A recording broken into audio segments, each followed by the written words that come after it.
يعني هي كانت ناسيه كل حاجه جم بهمسه فكروها بكل حاجه يعني شيء اصلا ايه ببدايته كده مش مفهوم. يا نهار ابيض، تضرب مفك في مبدا ومعنى الاغنيه اصلا، وكل الكلام اللي فات ده بلح. انت زعلانه ان هما فكروكي؟ هل عايزه ترجعي ولا لا؟ من الاخر شكل كان حد كلمها ولا بتاع، وهي ايه عامله الحوار ده كله عشان تروح يبقى عندها قصة تحكيها بالشياكة. لما موسيقار الأجيال يتعاون مع كوكب الشرق، طبيعي ومنطقي يخرج لنا عمل عظيم. تمام، يعني الأغنية دي رحلة من الفن والمتعة والإثارة وهكذا. ليه بالرغم من كل ده في ناس بتحس إن الأغنية دي مش واخدة حقها، فعايزين نطلع الطلعة دي ونكون بقى وجهات نظر ونشوف إيه الموضوع. ومن أهم الحاجات اللي كانت بتميز الأغاني القديمة عن دلوقتي إن هي كانت بتبقى رحلة مغامرة، مش زي دلوقتي. لا، زمان كانت أغنية طويلة فيها تحولات وتقلبات، سواء كلاميا لحنيا غنائيا موسيقيا، كل كوبليه ليه فكرة، بتلاقي فيه بداية للأغنية، بتلاقي فيه نهاية. هنا هتلاقي النهاية فيها مفاجأة كبيرة تضرب لك مفك في مبدأ الأغنية كله أصلا. دي كانت من سمات الأغاني القديمة، عامل زي الفيلم، تجيب فشار وتجيب كوباية شاي وتقعد تسمع وتستمتع. طب تسمع وتستمتع بالأغنية دي من الحفلة ولا من التسجيل؟ هتلاقي في حفلة وفي تسجيل، على حسب، كل حاجة ليها ميزة وعيب. لو انت بتدور على الجودة فكده كده جودة الاتنين بالنسبة للي احنا بنسمعه دلوقتي مش قد كده، فمش حاسس ان الجودة هي اللي ممكن تبقى معيار. انما ممكن انت تحب اكتر الروح بتاعة الحفلة، الصورة اللي انت شايفها، السوكسيهات والتفاعل بتاع الجمهور من كوبليه للتاني. ممكن حد تاني يحب التسجيل لانه اقصر، هتلاقي الحفلة مدتها تتراوح في رينج الساعة، التسجيل هتلاقيه نص الوقت ده، لان طبعا الحفلة تفاعل الجمهور مع تكرار الكوبليهات اللي بتعجب الناس، فكل ده بيخلي الوقت اطول. فعلى حسب انت عايز ايه، عايز تخبطها مرة وان شوت على طول تسمعها هيبقى التسجيل، لا عايز تستمتع وتتبسط وتعيد وتزيد كأنك حضرت الحفلة، مش كأنك طبعا حضرت الحفلة بس يعني ايه، كأنك اخدت جزء من تجربة اللايف تشوفها من الحفلة. كلمات عبد الوهاب محمد، الحان محمد عبد الوهاب، ودي اول حاجة مثيرة للانتباه، يعني ايه اموت في التفاهة دي، كوكب الشرق واغنية فكروني.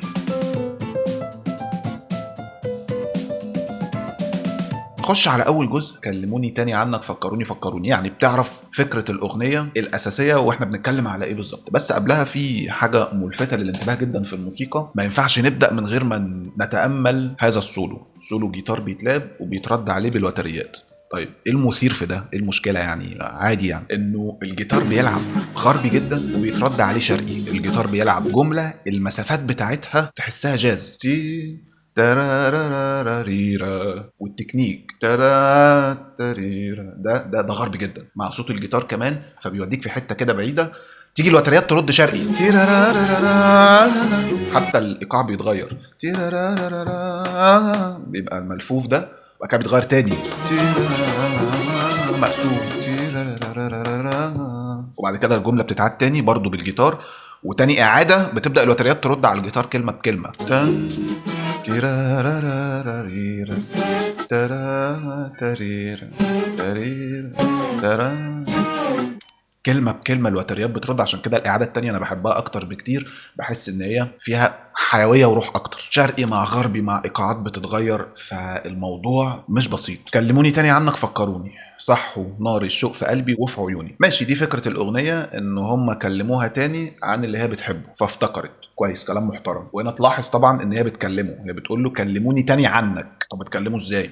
تخيلها زي ما تتخيلها، تتخيلها بقى ان هي راحت له وبتقول له كده ماشي، تتخيل ان هي بتكتب له رساله وبتبعتها له.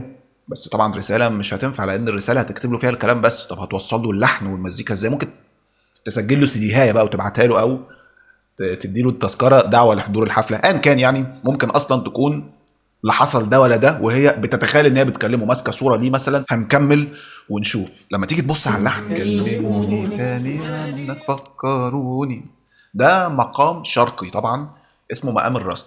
بيتميز بايه بعيدا عن المسميات؟ بيتميز بانه مقام له هيبه، له فخامه تليق بام كلثوم، ببدايه الاغنيه لام كلثوم. زي مثلا من على نفس المقام ده بنقول عظيمه يا مصر يا ارض النعم، شفت الفخامه؟ عظيمه يا مصر يا ارض النعم، فكروني تاني عنك، نفس ايه المقام. وبتقول افتكرت فرحت وياك قد ايه، وافتكرت كمان يا روحي بعدنا ليه، وهكذا لحد ما بنيجي نقفل. لما هنقرر نقفل هنقرر نقفل ازاي؟ بعد ما صدقت اني قدرت انسى، بعد ما قلبي قدر يسلاك ويقسى، جم بهمسه غيروني كانوا ليه بيفكروني. يعني هي كانت ناسيه كل حاجه، جم بهمسه فكروها بكل حاجه. يعني شيء اصلا ايه بدايته كده مش مفهوم. بس لما تيجي تتامل القفله، عشان ده كان من ضمن السمات بتاعت قفلات زمان، تيجي تقفل مذهب او كوبليه بتبقى القفله كده، لازم يكون فيها حاجات معينه، زي مثلا ان تاخد السلم من فوق لتحت تلاقي فيه زعيق وبعد كده تنزل تحت خالص. كانوا ليه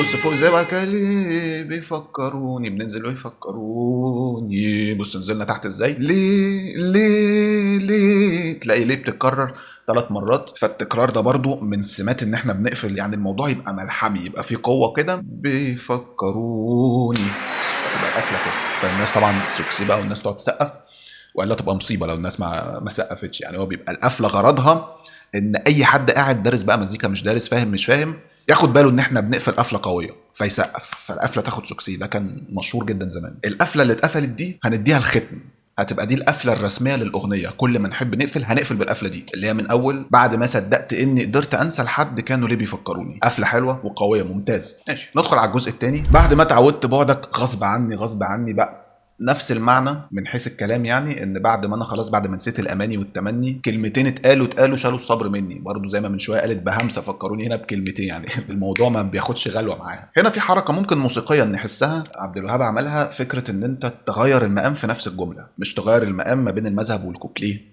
فممكن انا ما اخدش بالي قوي، لان المذهب بعد كده في سكوت، بعد كده في مزيكا، بعد كده في الكوبليه، فمش هلاحظ فرق المقامات قوي. انما انت لما تغير لي المقام في نفس الجمله وهي شغاله، لا هنا المفروض ودني تاخد بالها، سواء انا دارس او مش دارس او فاهم او لا. فتلاقي مثلا ايه، كلمتين اتقالوا شالوا الصبر مني، بص المقام لما يتحول صحوا في عينيا. وكمان بتلاقي الايقاع اتغير بقى، قعد اكتر الجمله فخلاها تاخد حقها. ايه الجمله دي اللي عايزينها تاخد حقها؟ فكره الصحيان، صحوا في عينيا حالينهم لابتسامك، صحوا سمعي ود كلمه من كلامك. طب فين تاني مثل تاني في نفس الجزء، ومثل اوضح قدام شويه، بنقول تسوى ايه الدنيا وانت مش معايا، بص التغيير، هي تبقى الدنيا دنيا الا بيك. فهنا الحوار ده واضح قوي لدرجه ان فجاه بقت دي قفله، فجاه لما سكوت والجمهور قام مسقف. بس طبعا مش دي القفله بقى بتاعتنا، احنا عايزين نقفل القفله اياها اللي احنا اديناها الختم، عشان نخش بقى على المقطع اللي بعده. طيب نروح للقفله بتاعتنا. ايه المشكله؟ في كوبري بس بسيط كده هنستخدمه عشان ينقلنا اللي فات وياك يا روحي بعود اليه، واللي عشته معاك رجعت اعيش عليه عايش عليه بعد ما صدقت اني خلاص. احنا كده داخلين على القفله. جم بامسه وغيروني كانوا ليه بيفكروني. طب يعني انت زعلانه ان هم فكروكي؟ هل عايزه ترجعي ولا لا؟ من الاخر اكيد عايزه ترجع، امال بيتكلموا ليه؟ بس هنتاكد من الموضوع ده في المقطع اللي جاي، لانه هو الاكثر جرأة. الملفت في المزيكا قبل المقطع ده ما يبدا هو الطبله اللي موجوده، اللي هي دي. طبعا انت ممكن تقول عادي، ايه المبهر يعني ده دلوقتي، عشان احنا دلوقتي في 2023 وبنشوف الكلام ده، انما ساعتها لا، دي كانت بقى ايه، حاجه مثيره للانتباه جدا وجريئه جدا. طبعا عبد الوهاب يعمل اللي هو عايزه. يعني المقطع بيقول لك ايه بقى فكرته؟ بيبدا كلموني تاني، مركزه قوي على فكره ان كلموها تاني لدرجه تخليك تشك، تحس ان شكل كان حد كلمها ولا بتاع، وهي ايه عامله الحوار ده كله عشان تروح يبقى عندها قصه تحكيها بالشياكه. ماشي، عرفنا انهم كلموكي، هي واخده ستايل ايه، كانه موال بيتقال. فده برضو حلو، بيدخلك في حاله روحانيه شجنيه عظيمه جدا. جرحوا الجرح اللي انا بيبقى ذكرى. وطبعا جرحوا الجرح، وكان في من شويه الاماني والتمني، المهارات بقى الشعريه دي واضحه. ويجي هنا المقطع الجريء، يا حياتي انا كل حيره ونار وغيره، ونفسي اهرب من عذابي، نفسي ارتاح بين ايديك. ماشي، ده اعتراف واضح وصريح ان احنا لازم نرجع لبعض. ويجي هنا اقوى جزء بالنسبه لي في المقطع ده، الخصام والغدر وليالي القاسيه. مقسوم، بس مقسوم هادي وراسي ورايق، واللي جوه القلب كان في القلب جوه. ممكن اسمعها بحزن وشجن او ترقص عليها عادي.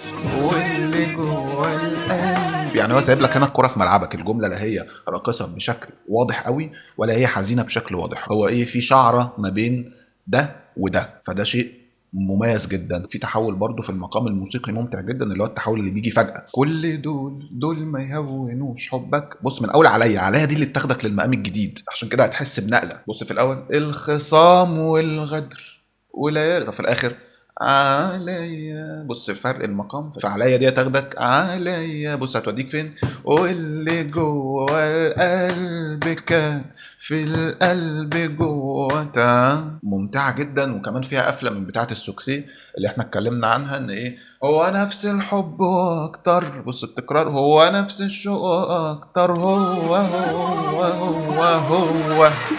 فطبعا الناس ايه بتنفجر من السوكسي والتسقيف. بس ثواني، مش دي القفله بتاعتنا، مش دي القفله اللي خدت الختم، لا لازم نرجع للقفله بتاعتنا لو سمحتوا. برضه هنستعين بالكوبري اللي بينقلنا للقفله بتاعتنا. اللي فات وياك يا روحي بعود عليه، واللي عشت معاك رجعت عايش عليه، عايش عليه، عايش عليه بعد ما صدقت اني قدرت انسى لحد. جم بهمسه وغيروني، كانوا ليه بيفكرون. طبعا هنا بنسمع القفله بقى الاساسيه بتاعتنا بس بمنظور مختلف. كانوا ليه بيفكروني دي بقى خدعه، هي مبسوطه انهم فكروها واضح، لان خلاص بقى كله بان واتكشف. ده هي نفسها ترجع له، ده حب عمرها، ده هي مبسوطه انهم فكروها، اللي هو يعني بتقول كده من ورا قلبها. وبعدين هنخش على الجزء الثالث اللي هو اكثرهم بهجه وانطلاق ورقص. طبعا الموسيقى في الاول بتلفت انتباهي جدا، تحس ان انت في الملاهي ماشي. اه يا حبيبي حياتي بعدك مستحيلة، كلام في الشجن قوي، لان ضيع عمرنا هجر وخصام فين البهجه جايه. بس هو هنا في استراتيجيه برضو مهمه باخد بالي منها.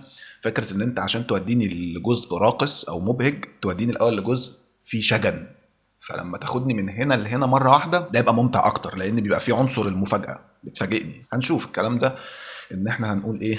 بالوداد والقرب تتجدد حياتنا، بالحنان والحب تتبدل قهاتنا، ماشي. واللي جاي نعيشه هنا بقى، واللي جاي نعيشه احلى من اللي فاتنا، احلى من اللي فاتنا احلى. بص الاعاده والتكرار والضغط يعمل لك قفله من بتاعه السوكسي، فتلاقي فعلا احلى من اللي فاتنا. فالناس هنا بقى الموضوع ممتع بقى بايه، تلاقي القفله القويه من ام كلثوم مع دخول المزيكا ما بتستناش السوكسي، مفيش سكوت، ده وهي بتقول احلى من اللي فاتنا، بتلاقي المزيكا تن تن تارت مع التسقيف بتاع الناس. التلاتة مع بعض كده في نفس اللحظة متعة غير طبيعية. من هنا هتبدأ البهجة، الدخلة مبهجة وحلوة جدا. يمكن دي أكتر دخلة موسيقى عجبتني في الأغنية كلها. وبعد كده والقمر من فرحنا، من فرحنا هينور اكتر، ده بهجة مقسوم رقص تخيل لحياتهم مع بعض هتبقى عاملة ازاي. ان القمر هينور اكتر والنجوم هتبان لنا اجمل واكبر. وبنيجي هنا احسسك ان الرقص خلص او البهجة خلصت، وارجعك ليها تاني. ان اقول لك ايه، والشجر قبل الربيع، حتى الايقاع اتغير، قبل الربيع نشوفه اخضر. تفتكر ان احنا خلصنا، ما دي قفله اهي، بس تلاقي واللي فات ننسى، رجعتك تاني للمقسوم والرقص. هي دي بتبقى لعبه بتخلي الموضوع امتع بكتير، زي ما قلنا ان انت تاخدني لحته بعيده وترجعني للرقص تاني. على فكره ده كان مشهور، تلاقي مثلا عبد الحليم في زي الهوا، وخدتني يا حبيبي ورحت طاير طاير. طب تاني مره الايقاع بيتغير، وقلبي حاير حاير تك، ويرجع تاني وخدتني. فكره ان انا اوديك واجيبك يعني. يلا نلحق من الزمن ايام صفا، والحياه من غير لقانا مش حياه، واحنا مش هنعيش يا روحي مري. طبعا برضو قفله ملحميه سوكسيهيه. بعد كده تلاقي المزيكا توديك لمقام تاني، مقام الكورد. اللي فات ده كان مقام السيكا، بغض النظر عن المسميات يعني هو مقام شرقي، اللي هو والقمر من فرحنا باين قوي انه شرقي يعني. المزيكا بقى تقوم واخداك من ايدك كده مودياك لمقام الكورد، علشان هنقول كلمتين بجد عشان داخلين على نهايه الاغنيه. بص تحس نقله المقام باينه قوي لما المزيكا بتاخدك. يجي عشاق ومحبين القهوه يلاقيك بتحط سكر، يقول لك لا ما تحطش، غلط. ليه يا فندم؟ عشان صحيا، صح؟ لا مش موضوع صحيا. عامل دايت؟ لا مش فكره دايت خالص. امال ايه؟ يقول لك عشان دي جريمه في حق القهوه ان انت تحط سكر. يعني قهوه ايه دي اللي ليها حقوق؟ يعني انا حق انا، طيب راح يروح فين؟ ويعلوا على بعض بقى، يقول له يا سلام بقى على القهوه الغامقه السودا الاسود من السواد دي، مرارتها يا عم، يا مسابقة ميني يا ناقصة مرار. ما علينا. المهم ايه الكلمتين الجد اللي في الاخر؟ فكروني ازاي وانا نسيت. يا نهار ابيض، تضرب مفك في مبدأ ومعنى الاغنية اصلا. ان انا اصلا فكرني ازاي انا عمري ما نسيتك، انا اصلا فاكره، وكل الكلام اللي فات ده بلح. ده انت اقرب مني ليا يا هنايا حتى وانت بعيد عليا او معايا. وفي اخر حاجه خالص بقى، حبك انت ملوش نهايه، ملوش نهايه. بنعيد عشان خلاص دي القفله وبتاخد السكسي، ومش هنرجع بقى للقفله بتاعتنا اللي احنا اديناها الختم. خلاص ما بقتش تاكل، مش علينا الكلام ده، لانها كانت بتقول ايه القفله؟ كانوا ليه بيفكروني؟ طب ما هنا خلاص نفينا الموضوع. فكروني ازاي هو انا هو انا نسيتك؟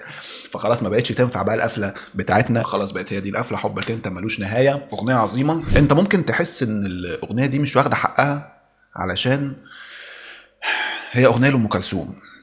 يعني مقارنتها او الاغاني اللي احنا بنتكلم عنها لام كلثوم، حب ايه، الحب كله، انت عمري، الف ليله وليله، الاطلال الاغاني كلها اغاني عظيمه. طبيعي الناس التقيله قوي دي زي ام كلثوم مش كل الاغاني هينفع تاخد نفس الاهتمام، لان الاغاني كلها قويه جدا، احنا في غابه فمش عارفين كل اغنيه مش هتعرف تاخد حقها. انما مثلا اغنيه زي دي لو مع حد تاني غير ام كلثوم ممكن تبقى دي اقوى اغنيه عند الحد التاني ده. هتلاقي مثلا ده بيحصل مع عمرو دياب. تلاقي مثلا لو قلت لك في اغنيه اسمها يا ناسي وعدك، ناسي وعدك، وعدك ليه، اغنيه جميله. لو قلت لك دي في البوم ايه هتقول لي ما اعرفش ليه، لانها ما نزلتش في البوم. دي كانت من ضمن الاغاني اللي ما وقعش عليها الاختيار انها تنزل في الالبوم. مثلا عمرو دياب بيعمل 20 اغنيه وبيختار 10 بس، فدي مش من ضمن ال10 اللي اخترناهم فنزلت كده.